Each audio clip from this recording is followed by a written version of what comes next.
स्वागत करते हैं हम आज की खास मेहमान का। गौरी चड्ढा जी हमारे साथ मौजूद हैं, जानी मानी टैक्स एक्सपर्ट, और हमारे साथ आज स्टूडियो में हैं। स्वागत है गौरी आपका इस खास शो पर। धन दौलत पे एक बार फिर से हम टैक्स की चर्चा करेंगे, जो कि आपका पसंदीदा सब्जेक्ट है और सभी लोगों के लिए काफ़ी ज़्यादा कन्फ्यूजन भरा सब्जेक्ट होता है। और बात हो रही है क्योंकि नया वित्त वर्ष शुरू होने वाला है और टैक्स रेजीम में अब चुनाव करना है, क्योंकि आज से ही इनफैक्ट 1 अप्रैल से अगर हम बात करें तो जो फाइनेंस मिनिस्टर ने बजट में अनाउंसमेंट्स किए थे न्यू टैक्स रेजीम में चेंजेस के, वो लागू हो जाएंगे। तो अब ये चुनाव सबसे ज़्यादा डिफिकल्ट होने वाला है। सबसे पहले आप ये बताइए हमारे को कि, और हमारे सभी दर्शकों को भी, कि जो नए टैक्स रेजीम में चेंजेस अनाउंस किए गए हैं उनमें क्या कुछ अहम चीज़ें बताई गई हैं।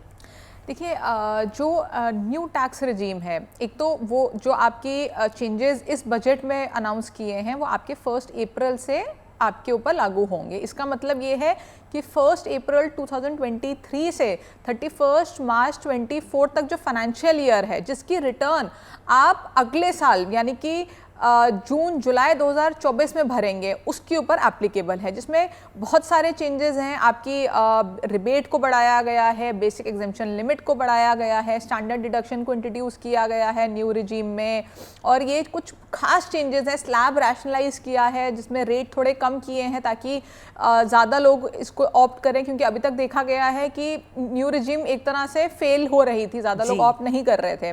तो थोड़ी सी ल्यूक्रेटिव बनाई गई है न्यू रिजीम। अब इस साल पता लगेगा कितने लोग ऑप्ट करते हैं इस स्कीम को। बिल्कुल, ये सवाल तो सबसे बड़ा है और सरकार भी इस चीज़ को देखेगी कि क्या नई स्कीम में जितने अट्रैक्टिव ऑप्शंस दिए हैं, क्या उसे ज़्यादा से ज़्यादा लोग अब अपनाते हैं या नहीं। लेकिन एक स्टेटमेंट आया था फाइनेंस मिनिस्टर का कि न्यू टैक्स रेजीम अब डिफ़ॉल्ट टैक्स रेजीम हो जाएगी। इसका मतलब क्या है? क्या इसका मतलब ये है कि पुरानी टैक्स रेजीम अभी अवेलेबल नहीं होगी, या फिर वो भी विकल्प मौजूद रहेगा लेकिन ऑटोमेटिकली अगर आपको पहली चॉइस दी जाएगी तो वो न्यू टैक्स रेजीम की होगी? देखिए, इसमें सरकार ये कहना चाह रही है कि जब आप अपनी रिटर्न भरेंगे तो ऑटोमेटिकली आप न्यू रिजीम की कैलकुलेशन को देखेंगे अपने सामने, और उसके बेसिस पे आपका टैक्स कैलकुलेट किया जाएगा। लेकिन इसका मतलब ये नहीं है कि आप ओल्ड रिजीम ऑप्ट नहीं कर सकते। ओल्ड रिजीम आप अभी भी ऑप्ट कर सकते हैं, लेकिन उसके लिए आपको एक स्टेप और करना पड़ेगा, उसको जाके ऑप्ट करना पड़ेगा कि आप न्यू रिजीम नहीं लेना चाहते, आप ओल्ड रिजीम में जाना चाहते हैं। उसके लिए आपको पहले श्योर होना है कि आपको कौन सी रिजीम सेलेक्ट करनी है जी। ये बात है सैलरीड क्लास के लिए, क्योंकि सैलरीड क्लास के पास ऑप्शन है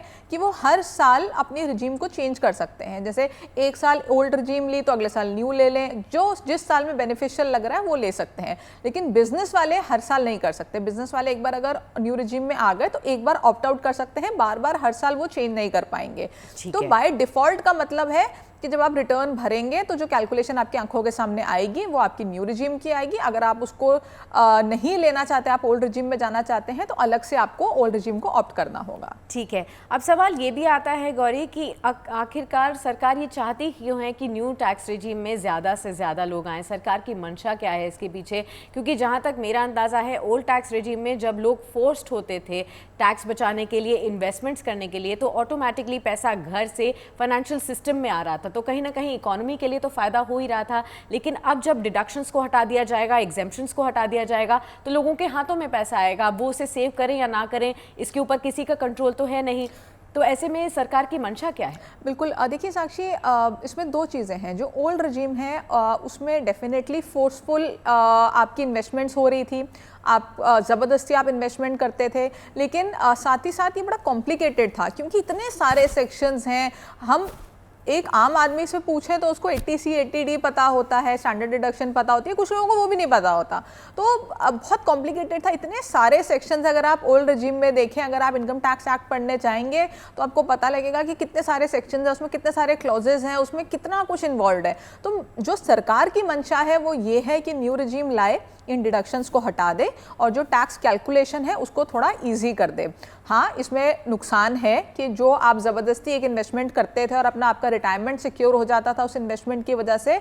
और दूसरी चीज़ ये भी नुकसान है कि कुछ चीज़ें ऐसी होती हैं जो आप अभी भी करेंगे, जिसकी आपको डिडक्शन मिलती थी। जैसे बच्चों की ट्यूशन फीस है, वो आप पहले भी देते थे, अभी भी देते थे।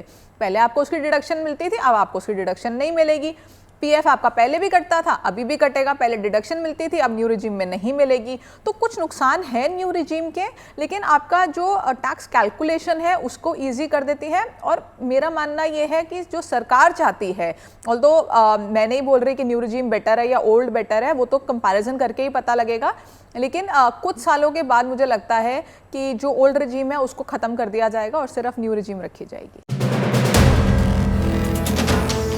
वीडियो पसंद आया तो हमें लाइक, कमेंट, शेयर और सब्सक्राइब जरूर करें।